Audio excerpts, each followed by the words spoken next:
Hi everybody, sanibonani. Welcome to my channel Mdletshe, and on this channel sibuka ama reality shows ethu ala eMzansi bese siza la sokhuluma ngawo lama shows, senze ama reviews, ama recaps, bese siyaphinda futhi sikhuluma nga any other issues avukayo uma ngabe lama shows sesiwabukile ku TV. Siyaphinda ke futhi sikhulume ngama celebrities kanye nama YouTubers ethu ala eMzansi. If it's your first time joining me today and you really like our content, ungakhohlwa ukuthi press the subscribe button la ngezansi kanye ne notification bell ukuze phela uthole umyalezo ngabe umsebenzi omusha sesiwufakile. You guys, we are going to talk about these allegations against the designer, South African designer David Tlale. And I'm going to read direct from the article because I don't want to get any information wrong, you guys.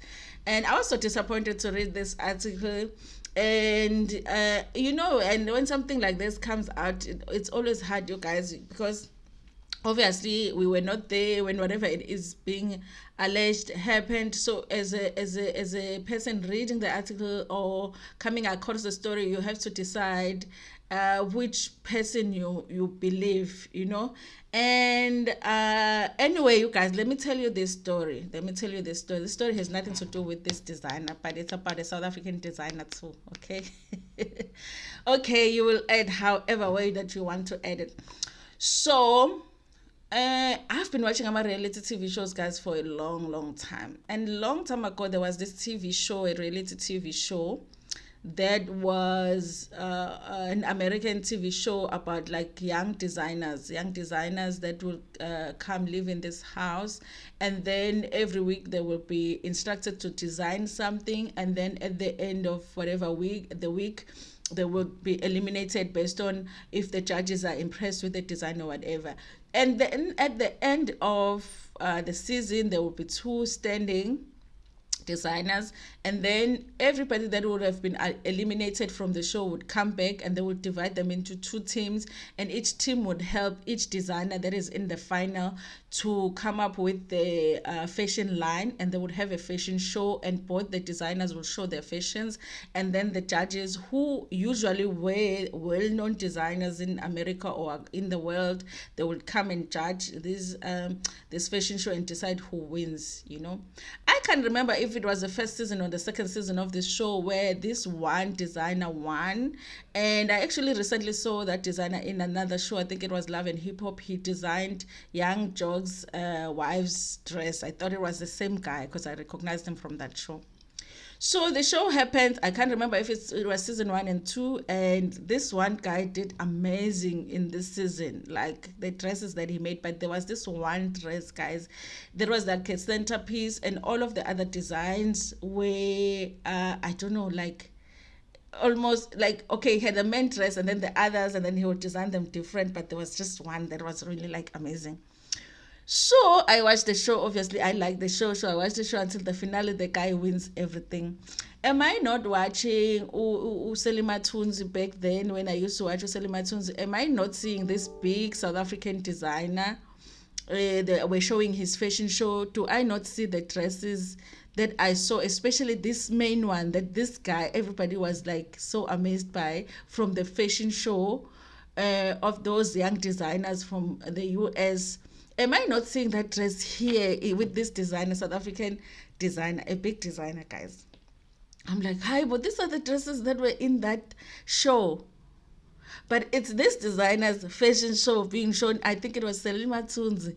And I'm like, can't this designer, we think is this big designer, he is so from then, Jamie, a long time ago, from then I've always been, I was disappointed to find out what's how can't I'm a designer, they do that. Even like big designers, they actually steal young designers ideas, and I'm like, okay. And it's not even easy to, unless you watch the show and then you watch that, you wouldn't know. So I've always felt like, yeah, that means what, this designer is shady. You know what I mean? Because of that story. But obviously nobody ever figured out, because I don't think that people that really were watching that would, because it was like young designer, like kids from high school kind of a thing.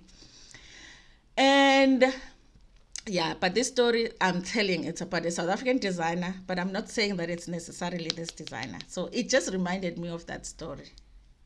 You know what I mean? Yeah, and it made me, in deciding whether I believe what is written here, I thought about this story. Okay, so okay, let's read this article from Zalebs, you guys.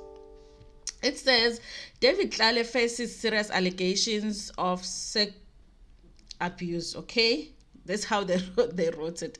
The then 21-year-old male made these shocking allegations on Instagram.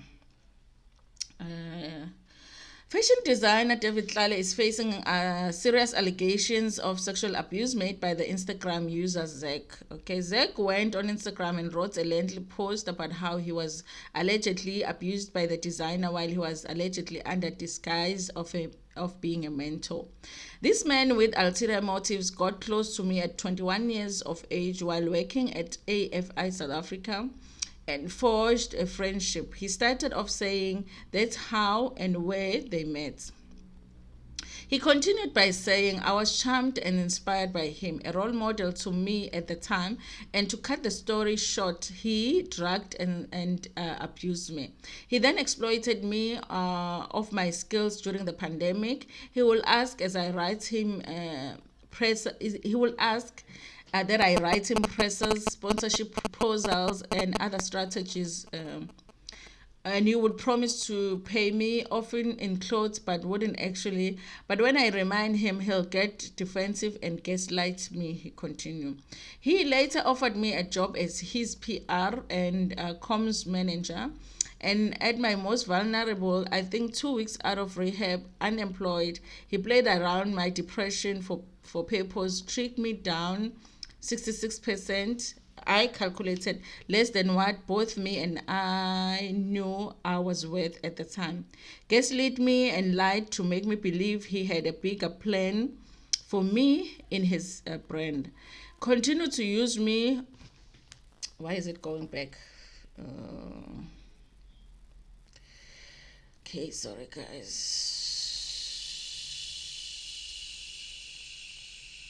What's happening?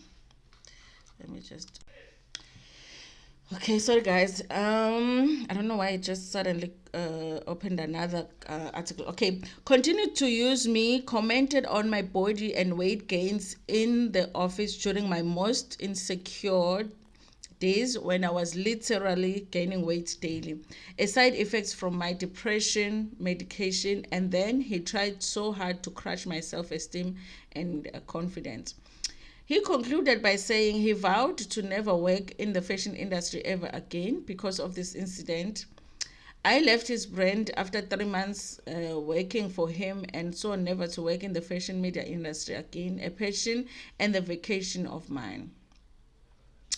It took me almost 2 years to realize that I didn't deserve any of that, to fully understand that it was in fact sexual assault, that I was taken advantage of, and just how pure my intentions were. I was young, fragile, and since this realization, I have been trying myself to an unhealthy sleeping routine and have told no one until my family this morning. He later claimed to have been contacted by the media and he dragged them, saying he will not be entertaining it. As the media reaching out to with love, I trust my own voice and truth. I don't need a platform. I want legal advisors talking to me. We are past giving you bylines. I am coming heavy for that Tlale boy. If you want to help me, it's legal route. Continuing on his IG stories, Zek continued to slam the media. He then empathized with other young fashion designers who might get exposed to such. You guys, that is a story, you guys. Disappointing as it may, there are possibilities that this story might be true. And we've heard of weird stories that happen in the industry, the fashion industry, and mostly it's not in South Africa, but it looks like it might be happening in South Africa too. I personally because of the story I told you at the beginning of this, which I said is not necessarily about this particular person, makes me believe that